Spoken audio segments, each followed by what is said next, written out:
The sun was sinking low over the red canyons when the quiet hum of the desert began to fade into the chill of evening. The light touched the tops of the cottonwoods along the creek, turning their leaves to gold before shadow swallowed them whole. A hawk circled high, its lonely cry drifting over the wild land where only the wind and dust had the right to roam. Out there, beyond the last fence post of the old settlement called Dry River, the world still belonged to the Apache and the untamed silence of the frontier. Folks said nothing good ever came from crossing that creek after sundown. Yet that was exactly where the trouble began. It was spring of 1878, when the rains had been late, and tempers in the village ran dry as the wells themselves. The people of Dry River lived simple, tired lives, ranchers, drifters, and widows holding on to what little the desert hadn't already claimed. Every man carried dust on his boots and every woman wore worry in her eyes. But among them were whispers, stories told in low voices near the firelight, about a solitary Apache man who lived deep in the hills beyond the bend. Some said he'd once fought alongside the old chiefs before the soldiers drove them out. Others said he'd turned his back on war and lived now only by the river, hunting and keeping to himself. No one really knew his name. To most, he was a ghost of the old world, a shadow that belonged to the land long before white fences and church bells took root. That evening, a girl from the village wandered farther than she meant to. She was young, barely grown, and her family had come west only a few years before, chasing the promise of land and clean air. She was used to chores, used to the silence, but she was not used to the feeling of being watched by the wild. The sun had been hot all day, the kind that made the air shimmer and cattle go restless, and she'd followed the creek to where it widened into a small pool beneath the cliffs. The water there ran cool and clear, hidden under willows and cottonwoods. It was the one place she could breathe, away from her mother's weary hands and her father's constant talk of drought and debts. She looked around once, twice, listening for any sound but the rustle of wind. There was nothing, no footsteps, no voices, only the soft gurgle of the stream.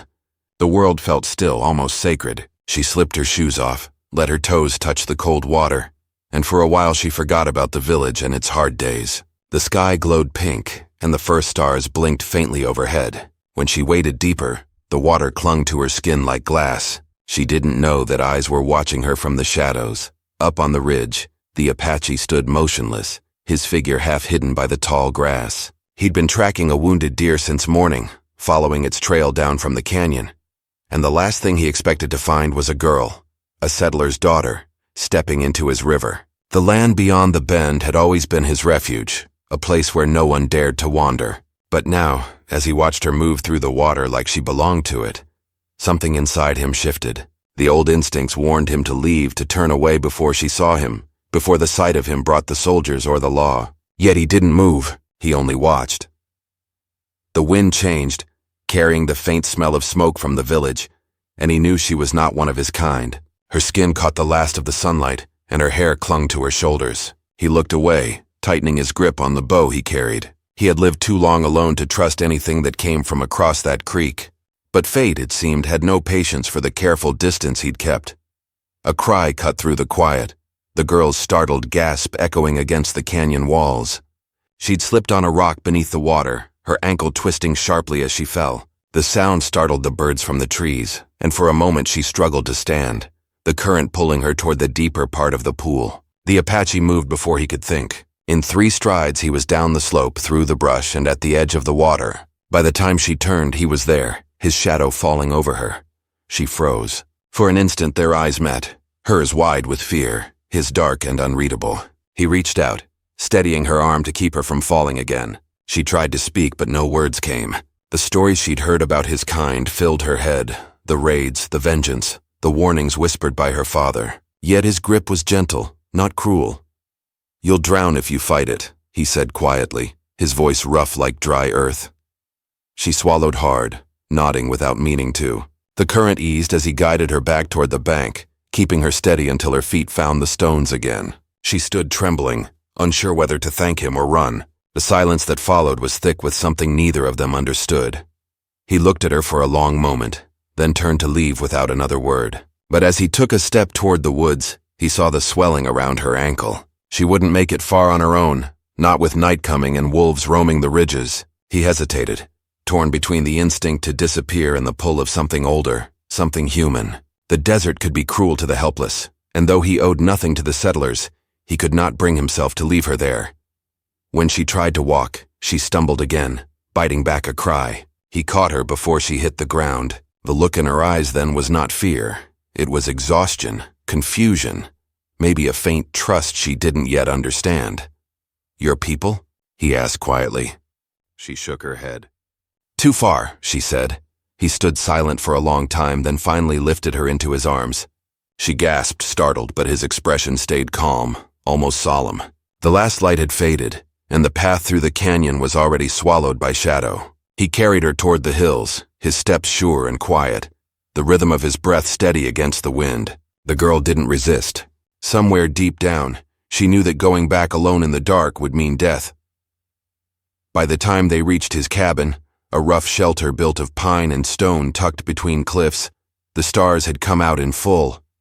A small fire flickered near the doorway, its smoke curling into the black sky. He laid her down gently on a blanket near the hearth, his movements careful, almost reverent. "Rest," he said simply. "The ankle will heal." She looked around, taking in the narrow space, the few tools, the bow, the skins hanging on the wall.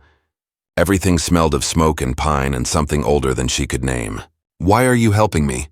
she asked at last. He didn't answer right away. His gaze lingered on the flames, his thoughts somewhere far beyond the walls.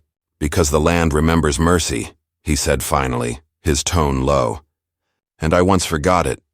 Outside, the coyotes called and the desert night closed around them. Neither spoke again for a long time. She drifted between wakefulness and dreams, hearing the crackle of the fire, the soft rustle as he moved about the cabin. When she opened her eyes once more, he was sitting near the doorway, watching the darkness beyond as if waiting for something, or someone, to come. The sound of distant hoofbeats echoed faintly from the valley. She tensed, sitting up, but he lifted a hand for silence. The look in his eyes was sharp now, alert. "Riders," he whispered. "From your village," her heart leapt. "Rescue or danger?" She didn't know. He rose to his feet, moving to douse the fire, his expression hardening. "If they find you here," he said quietly, "they will not listen. They will not see truth. They will only see an Apache and a settler's daughter." She stared at him, fear and gratitude warring in her chest. "Then what will you do?" she whispered.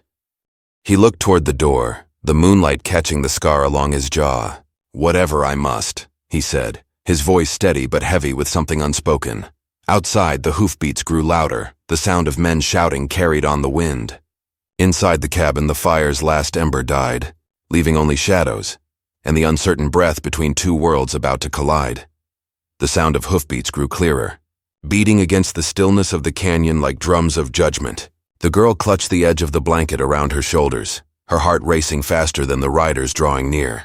The Apache moved quietly across the small cabin, his shadow stretching long in the firelight that had nearly gone out. He reached for his bow and set an arrow against the string, not to strike, but to be ready if the night turned against him. "Stay still," he murmured without looking back. His voice was calm, but there was something heavy in it, like he'd already seen how this might end. She wanted to ask what he planned, how they would explain, but the words stuck in her throat. The men from the village, her father among them perhaps, would not see what she saw now. They wouldn't see the man who had saved her, who carried her when she could not walk. They would only see an enemy. Outside, the riders' lanterns glimmered through the trees, yellow sparks weaving in and out of the darkness. The sound of their voices came faint and sharp, calling her name, cursing the desert wind for carrying it away. She felt a sting of guilt then, knowing they were looking for her, fearing the worst. But she also knew that stepping out now would make things worse for him. He had done nothing wrong, and yet the world they lived in had already judged him. He turned to her then, motioning toward the back of the cabin. "There," he whispered, "behind the stone wall. They won't see you if they come in." She nodded and limped to the corner he pointed to, hiding behind a stack of dried pelts and the rough stones he'd gathered long ago for warmth. The air smelled of smoke and pine, and her breath came shallow as she crouched down. She watched him move toward the doorway, the lines of his face carved deep with something older than fear, something that looked like resignation. The hoofbeats stopped just outside. Voices murmured. Then came the sharp knock against the wooden door. "You in there?" someone shouted. "We're looking for a girl, settler's daughter. Went missing near the creek. The Apache didn't move." For a moment, Silence stretched between the two sides of the door, thick enough to choke on. Then another voice spoke, lower, meaner. "We know you hear us, Injun. Step out slow if you don't want trouble." He let out a slow breath, the kind a man takes when he's about to face something he can't change. He opened the door. The lantern light spilled across his face, casting long shadows on the ground. 3 men sat on horseback, their rifles resting easy across their knees.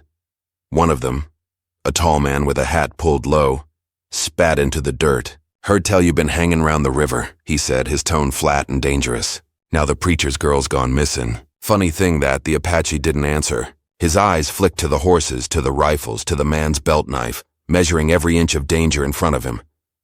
"Maybe she drowned," he said at last, his voice quiet. "River runs deep this time of year." The men exchanged glances. "You seen her?" He shook his head once. "No." For a moment it seemed they might leave.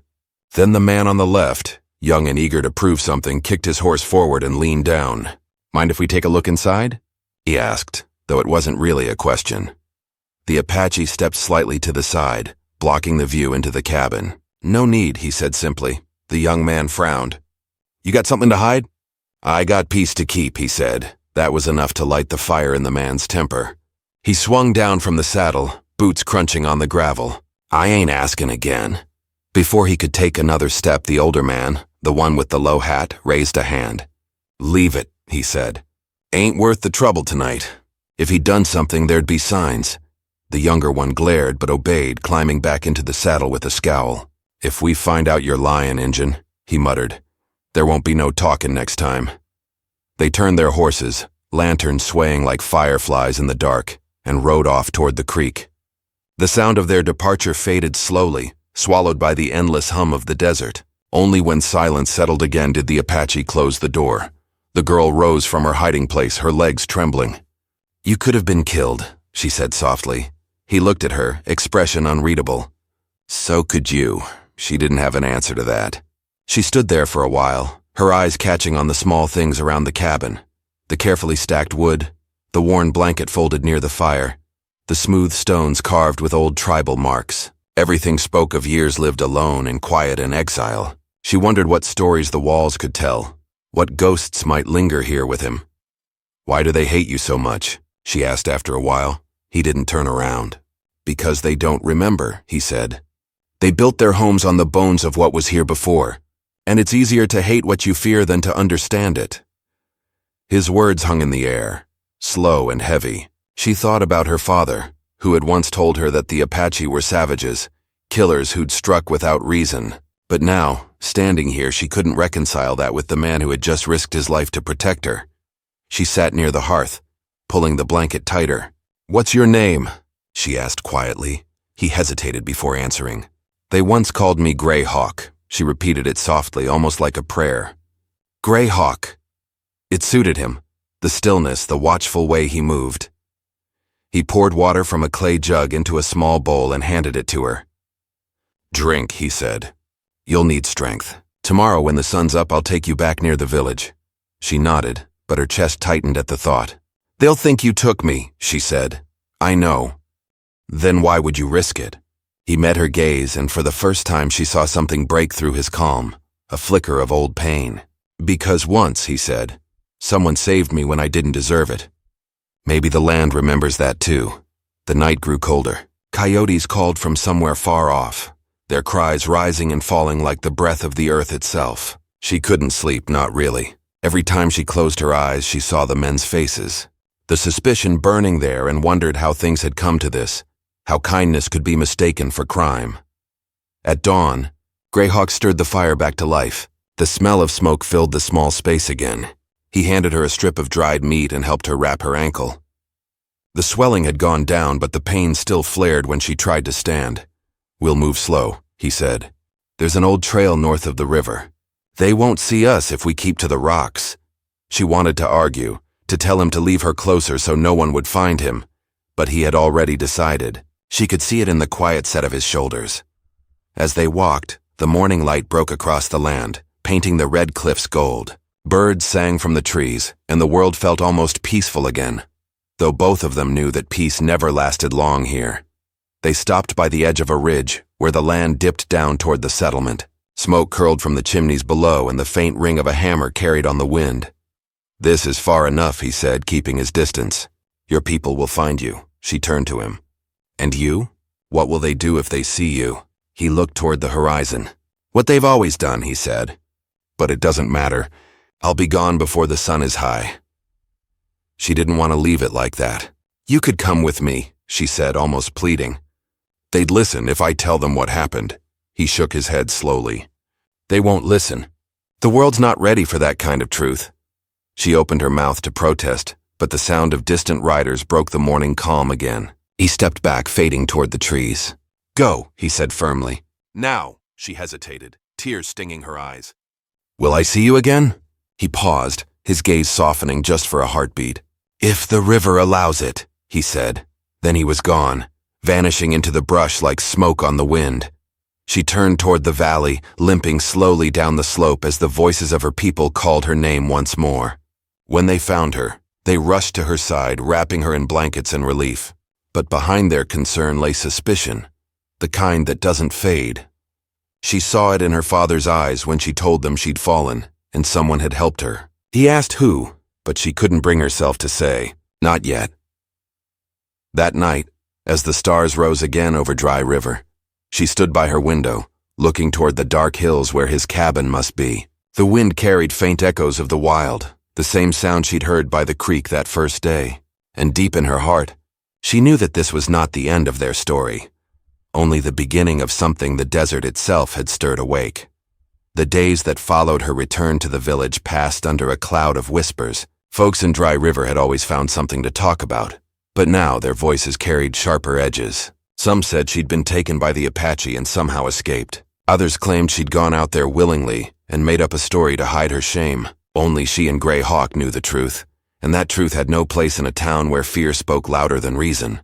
Her father barely let her out of his sight. He was a tall, weathered man, the kind who believed in work and warnings more than words of comfort.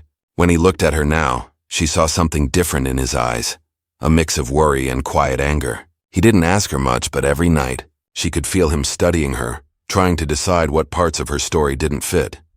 The preacher stopped by their house on the third day, hat in hand and Bible under his arm. He spoke softly to her parents, his voice drifting through the open window where she sat. "The Apache have taken before," he said. "It's the way of the wild to test the faithful. We must be thankful she's alive, but also wary. The devil wears many faces." Her mother nodded, wringing her hands. "She's been different since she came back," she whispered. "Quieter, looks out the window more than she talks." The girl turned away, her stomach twisting. She didn't want to hear more. Every word they said about him, about the man who had saved her life, felt like a stone thrown at something fragile inside her. That night, when the house had gone still, she slipped outside. The moon hung high, lighting the path that led toward the edge of town. The desert air was cool and sharp, carrying the smell of sage and wood smoke. She didn't plan to go far, only to look toward the hills, to see if she could catch a glimpse of his world. But as she reached the ridge overlooking the creek, she saw something she hadn't expected. Down below, near the dark line of trees, a small light flickered, steady and deliberate. It wasn't a campfire. It was too controlled, too careful. She watched it blink once, then twice. Her heart quickened. It was him. It had to be. The signal came again, faint but certain. She knew it was meant for her. Before she could think better of it, she found herself moving down the slope, her bare feet brushing against the cold grass. When she reached the riverbank, she stopped and waited, the sound of water whispering against the stones. Then he stepped out from the shadows, as silent as if the desert had breathed him into being. "You shouldn't be here," he said quietly. She smiled faintly. "Neither should you." He didn't return the smile, only looked at her with the same calm patience she remembered. "They're watching," he said. "Your people. They ride the river at night now. They think I took you once. They won't hesitate to finish what fear tells them." She looked toward the village lights in the distance. "I had to see you," she said. "I needed to know you were all right. I'm alive," he said. "For now," the words settled between them like a weight. The silence of the desert pressed close, filled with the hum of crickets and the low sigh of the wind through the reeds. "Grey Hawk," she said softly. "They don't know you. If they did, maybe they'd understand." He shook his head. "They don't want to understand, not yet. To them, I'm what their fathers taught them to fear. And maybe they're not wrong to fear what they took from. She frowned. You're not what they say. Maybe not, he said. But I'm still what they see. The sadness in his voice made her throat tighten. She wanted to tell him everything she hadn't said that night in the cabin. How his kindness had changed the way she saw the world. How his silence had said more than the village ever could. But before she could speak, the faint sound of hooves broke the quiet. He heard it too. His head turned sharply toward the trees. Go, he said. Now. She hesitated, but his tone left no room for argument. She turned and ran, her skirts catching on the brush, her breath coming hard. She didn't look back until she reached the rise above the river. When she did, the light below was gone, swallowed by darkness. The next morning, the village woke to news that one of the cattle herds had been raided during the night. The tracks left behind were light and quick, leading west toward the canyon. The men gathered at the saloon, anger already boiling. Apache, someone spat. Only they move that quiet. Her father's jaw tightened. It's him, he said. The one that took my girl. She felt her stomach drop when she heard those words. She tried to speak, to tell them they were wrong, but they'd already saddled their horses. The air filled with the clatter of spurs and the bitter smell of gun oil. By noon, a search party had ridden out toward the canyon. Dust rose behind them like smoke. She stood by the edge of town, her heart pounding so hard it hurt. She wanted to chase after them, to stop them before something terrible happened. But she knew they wouldn't listen. The day dragged on, slow and heavy. By sunset, the riders still hadn't returned. The villagers began to gather near the well, trading guesses and rumors. Some said they'd found signs of a campfire in the hills. Others whispered about a struggle near the creek. When darkness finally came, she slipped away again, this time carrying a lantern. The path to the canyon felt longer than before, the shadows deeper. Every sound seemed sharper, the cry of an owl, the snap of a twig beneath her feet. She followed the old trail until she reached the clearing where his cabin stood. It was empty. The fire pit was cold, the door half open. Inside, the few things he owned were gone. Only the faint outline of his footprints remained in the dust. Her chest ached with something she couldn't name. She turned slowly, her lantern's glow catching on something near the hearth. A small carving of wood, smooth and carefully made. She lifted it and saw what it was. A hawk, wings spread, carved with a precision that spoke of time and patience. On the underside, scratched faintly into the grain, was a single mark that looked like a river. She held it close, the tears she'd been holding back finally slipping free. Behind her, a branch snapped. She spun around, the lantern trembling in her hand. A figure stood at the edge of the trees. For a moment she thought it was him, but then the man stepped forward, and her heart went cold. It was the young rider from the night they'd come to the cabin, the one whose temper burned faster than reason. His eyes narrowed when he saw her. So it's true, he said, voice low and dangerous. You came back here. She shook her head quickly. No, you don't understand. Oh, I understand plenty, he said. You've been meeting with him, protecting him. He took a step closer, and she backed away until her heel hit the edge of the hearth. He saved me, she said desperately. He didn't hurt me, he saved my life. That's not what the others'll think, he said. Your father won't want to hear that kind of talk. And the preacher sure won't. He took the carving from her trembling hands, turning it over. This'll be proof enough, he said. They'll see what kind of company you've been keeping. She reached for it, but he jerked it away. Please, she whispered. Don't do this, but he only smirked, tucking it into his coat. You best get home, miss. It ain't safe out here no more. She watched him leave, her heart breaking with every step he took toward the town. She knew what would happen once that carving reached her father's hands. The lie would spread faster than the truth ever could. That night, a storm rolled over the desert. The thunder echoed through the canyon like war drums, and lightning split the sky in jagged white lines. She lay awake, staring at the ceiling, praying to a god she wasn't sure was listening. Far out in the hills, Greyhawk moved through the rain, his steps silent despite the mud. He had seen the riders that morning, had watched from the cliffs as they searched his land. He knew they'd find his tracks soon enough, knew they would come again with more men, more fire. But he couldn't leave yet, not while she was still there, caught between two worlds that would never understand each other. As the storm raged, he found shelter under the rocks and waited for dawn. He thought of her face by the river, of the fear and trust in her eyes, and he knew what he had to do. The desert had taken enough lives. He would not let it take hers, too. Back in Dry River, the young rider arrived at her father's door, dripping wet, the wooden carving clutched in his hand. "Found this," he said.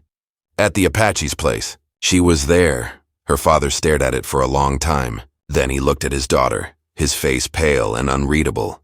"Is it true?" he asked quietly. She opened her mouth, but no sound came. The storm outside roared louder, wind howling through the cracks of the house. And in that moment, she knew that whatever she said next would decide not only her fate, but his.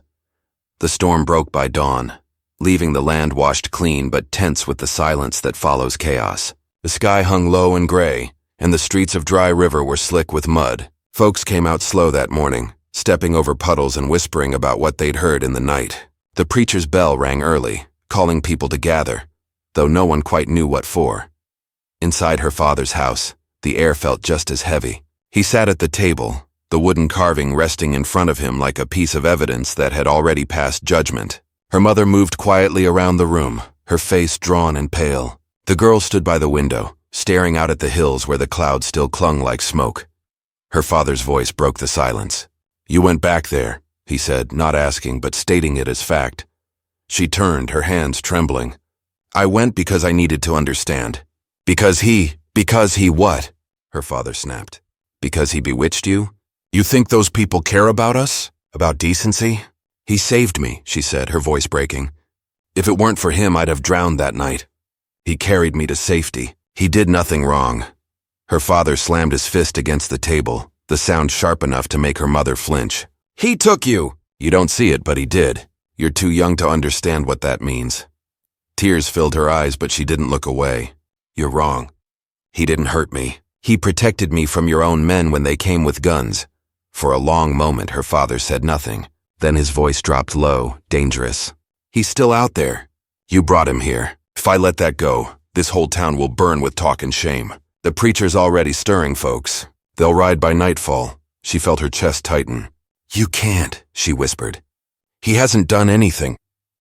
"Enough," he said. "What's done is done. You'll stay inside, and you'll pray for forgiveness." He grabbed his hat and rifle, stepping out into the muddy street as the door slammed behind him. She sank to the floor, her breath shaking, her mother kneeling beside her. "Child," her mother whispered. "Sometimes the truth don't matter in a place like this. Only what people believe does." But belief was a cruel thing. By midday, men had gathered in the square, voices rising like a swarm. The preacher stood at the center, his hands raised, his tone righteous and loud enough to stir every restless heart. "The devil takes many forms," he cried, "and he walks among us, testing our faith. A girl was taken and deceived, and yet we are told to forgive. No, we must cast out the serpent before he strikes again." The crowd roared in agreement. Faces that had once smiled at her family now twisted with anger. Her father stood near the front, his jaw set, the carving of the hawk clenched tight in his hand like proof of a sin too great to ignore. She watched from her window, unable to breathe. They were forming a posse, men with rifles, lanterns, and the kind of conviction that turns fear into fire. She saw the young rider among them, his expression eager, proud of the trouble he'd helped start. When the sun began to fall, they rode out. Dust rose from their horses' hooves, curling into the orange sky. She couldn't let it happen. Not to him. As soon as the last of them disappeared beyond the ridge, she slipped out the back door, wrapping a shawl around her shoulders. The wind carried the faint scent of wet earth as she crossed the empty fields. Her ankle still ached from the old injury, but she pushed on. Every step seemed heavier than the last, the weight of what she knew pressing down hard. The path toward the canyon was quiet. No birds called, no coyotes cried, only the faint echo of hoofbeats far ahead. She followed as fast as she could, her heart pounding. The land darkened as she reached the first bend in the trail. She could see the glow of lanterns moving in the distance, winding up toward the hills. Greyhawk was still out there. Up among the rocks, the Apache watched the line of lights weaving closer. He'd expected this. The night before, he'd seen the riders gathering, had heard their anger carried on the wind. He'd moved deeper into the canyon, packing what little he owned. But leaving wasn't as simple as walking away. Not when the land itself felt bound to him. Not when he knew she was caught in the storm meant for him. Now, as the riders drew nearer, he took his place among the stones overlooking the trail. He could see their faces in the lantern light, grim, determined, certain of what they'd come to do. And there, near the front, was her father. Greyhawk's jaw tightened. He didn't want blood. He'd seen enough of it to last 10 lifetimes. But he also knew what men like these did when they carried fear in their hearts. He crouched low, his eyes scanning the terrain. He knew the canyon better than they ever would. If it came to it, he could lead them astray, give himself time to disappear before they found the cabin. But then, through the thin line of trees, he saw something that made his heart jolt. A lone figure, moving fast along the lower path, stumbling over rocks but not stopping. He recognized her immediately. Foolish, brave, relentless. He slipped down the slope and caught her just before she reached the clearing. She gasped when his hand closed over her arm, but then she saw his face. Relief flooded her eyes. "They're coming," she said breathlessly. "You have to go." He looked past her toward the glow of lanterns crawling up the ridge. "I know. They'll kill you if they find you." He was silent for a long moment, the wind tugging at his hair. "They'll try," he said finally. "But I won't fight them." "Not unless I must. You can't stay here," she said, grabbing his arm. "They'll twist everything, make it sound like you attacked them. Please, you have to run." He looked at her then, really looked, his expression unreadable in the fading light. "And if I run, they'll still come. Maybe not tonight, maybe not tomorrow, but they'll come. Because men like them don't chase the truth. They chase what makes their fear feel justified." She shook her head, tears in her eyes. "Then let me talk to them. I'll tell them what happened." He almost smiled, a sad, weary curve of the mouth. "You've tried already." "They won't hear it." The sound of the riders grew louder. She turned toward it, panic rising. "Then what do we do?" He drew in a slow breath. "We wait." They moved back toward the rocks, hiding among the shadows as the posse reached the mouth of the canyon. The preacher's voice carried ahead of them, sharp as thunder. "Spread out. He's close. The girl's been here. I can feel the devil's hand on this place." Her father said nothing, only lifted his rifle. His eyes swept the ridge like a hunter searching for movement. The girl crouched beside Greyhawk, every muscle tight with fear. The men fanned out below, their torches painting the rocks in shades of fire and shadow. One wrong sound, one careless breath, and they'd be found. Then came the snap of a branch. One of the riders turned, shouting, "Over there!" The flash of a rifle broke the night. The bullet struck the stone inches from Greyhawk's shoulder, shattering it into dust. The girl gasped, and before he could stop her, she rose from behind the rock. "Stop!" she cried. "Don't shoot!" Every head turned toward her voice. The preacher froze, his torch trembling. Her father's face went white. "Get back!" he shouted. "You don't know what you're doing!" But she stood her ground, her voice shaking but clear. "He didn't take me. He saved me!" "You're hunting a man who's done nothing but show mercy." The silence that followed was thick and raw. The men looked at one another, their anger wavering but not gone. Then the preacher stepped forward, his expression hard. "You don't see what's before you, child," he said. "The serpent hides behind mercy. Evil always does." Before anyone could move, another sound tore through the air, a shout from one of the men farther up the trail. "He's up there!" Every rifle turned toward the ridge where Greyhawk now stood, his figure outlined against the dim sky. He didn't raise his weapon. He only looked down at them, calm, steady, unflinching. Her father lifted his rifle, his hands shaking. "Get down, Injun!" But Greyhawk didn't move. The wind caught the edge of his coat, and his voice carried down like an echo of the old world. "You think this land belongs to you," he said. "But it remembers. It remembers the ones you drove out, the ones who bled to make your peace. I ask for nothing, only that you leave me to the silence that was mine before your anger." The men hesitated, their certainty cracking under the weight of his words. The girl started toward him, her steps unsteady. "Please," she whispered, "don't." And then, before anyone could act, thunder rolled again, not from the sky this time, but from the barrels of rifles. The first shot rang out, then another. The night lit up with fire and sound, the echoes bouncing off the canyon walls. She screamed his name, her voice lost in the chaos. When the smoke cleared, he was gone from the ridge. The men fanned out, shouting orders, searching the shadows. But she knew. Deep down she knew he hadn't fallen. Not yet. The land had hidden him once before, and it would again. She fell to her knees, tears streaming down her face, while the preacher's voice rose above the wind. "The Lord has spoken," he declared. "Justice will be done before dawn." But the truth, like the desert itself, was not so easily buried. And as the last torchlight flickered against the canyon walls, something in the darkness still watched, silent, waiting. alive. The gunfire faded into the night until only the wind remained, whispering through the canyon like a voice too tired to speak. The men stood scattered among the rocks, their torches flickering low, faces pale and uncertain. No one knew whether the shots had hit their mark. The smoke drifted slowly upward, blurring the stars. Her father lowered his rifle at last, his hands trembling, and for the first time the weight of what they'd done seemed to sink in. The preacher moved among them, his face unreadable. "Search the ridge," he ordered. "Make sure the devil's gone." But his words had lost their fire.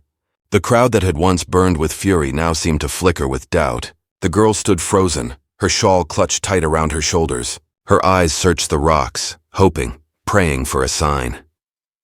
A few of the riders climbed toward the ridge, their lanterns casting long shadows. Minutes passed, and then one called out, "No body here. Just tracks, leading toward the ravine."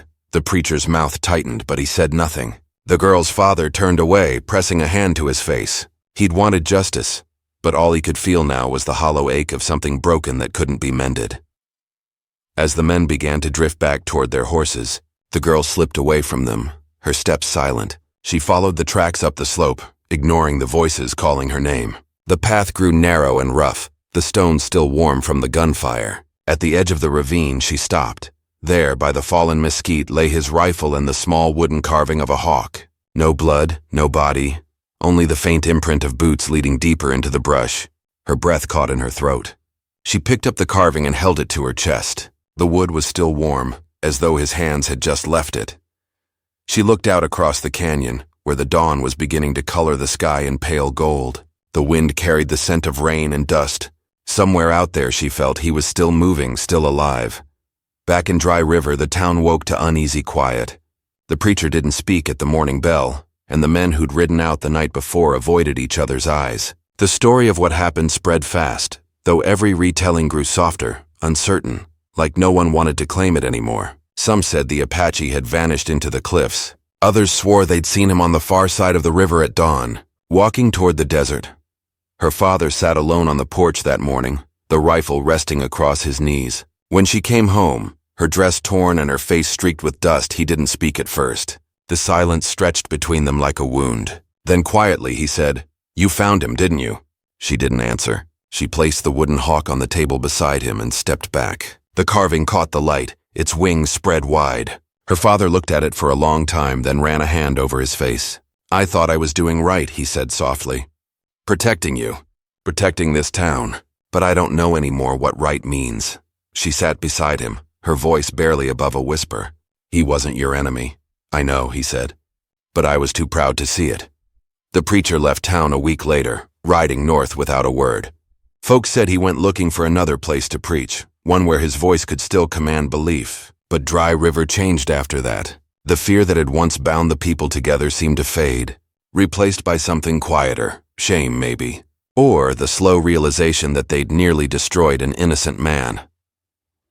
The girl spent her days working the small garden behind the house, trying to find peace in the rhythm of the earth. Sometimes she'd walk to the edge of town and look out toward the canyons, her eyes searching the horizon. She never told anyone what she'd found that night, or how the tracks disappeared into the brush as if the land itself had swallowed him.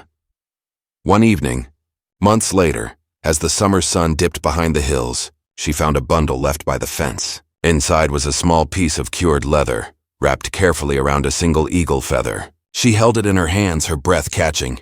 There was no note, no sign of who had left it, but she didn't need one. She smiled faintly, tears filling her eyes. It was his way of saying goodbye, or perhaps not goodbye, but something quieter like peace.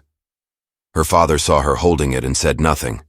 He just nodded, his eyes soft and turned back toward the horizon. The distance between them had grown smaller since that night. They spoke more now, about the land, about the past, about how easily fear can twist truth into something cruel. In time, Dry River began to heal. The people still whispered about the storm and the night of the hunt, but their voices carried a different tone, one of regret and humility. They rebuilt fences, planted new crops, and tried to forget the bitterness that had once filled the air. But the desert never forgets. Sometimes when the wind blew through the canyon, it carried a sound that made even the strongest men pause. A low, steady call that echoed like wings beating against the sky. The girl would hear it too, and she'd stop what she was doing, look toward the hills and smile faintly. Life moved on, but memories lived quietly beneath the surface like water under sand. Years passed. The girl grew older, her hair touched with silver. Her father died one winter morning, sitting in the same chair on the porch where he'd once waited for the posse to return. When she buried him beside her mother, she placed the wooden hawk on his grave, its wings spread wide against the stone. Afterward, she walked to the canyon one last time. The air was still, heavy with the scent of mesquite and rain. She sat by the old mesquite tree where she'd found his carving and closed her eyes. For a long while she said nothing. Then quietly she whispered, "I kept my promise. I told them who you were. I hope you found peace." The wind stirred around her, soft and warm, carrying the faint rustle of wings. She opened her eyes, and for just a moment she thought she saw him standing at the far end of the canyon, a shadow against the sunlight, tall and still. Then he was gone, like the land had breathed him away. She smiled through her tears, a feeling of calm settling over her. The world had changed, but not completely. There would always be people who saw what they wanted instead of what was true. But she had learned that truth doesn't vanish with time. It lives quietly in those who carry it forward. When she returned to town that evening, she walked slower, her heart lighter than it had been in years. She passed the old church, its bell rusted silent, and the empty stable where the preacher's horse once stood. The town was smaller now, quieter, but the children played in the street, and the laughter carried farther than the whispers used to. At sunset, she lit a small lamp by the window and set the eagle feather beside it. The flame flickered, glowing against the glass. She thought about the people who had been lost and the ones who had been found, and how both were part of the same story.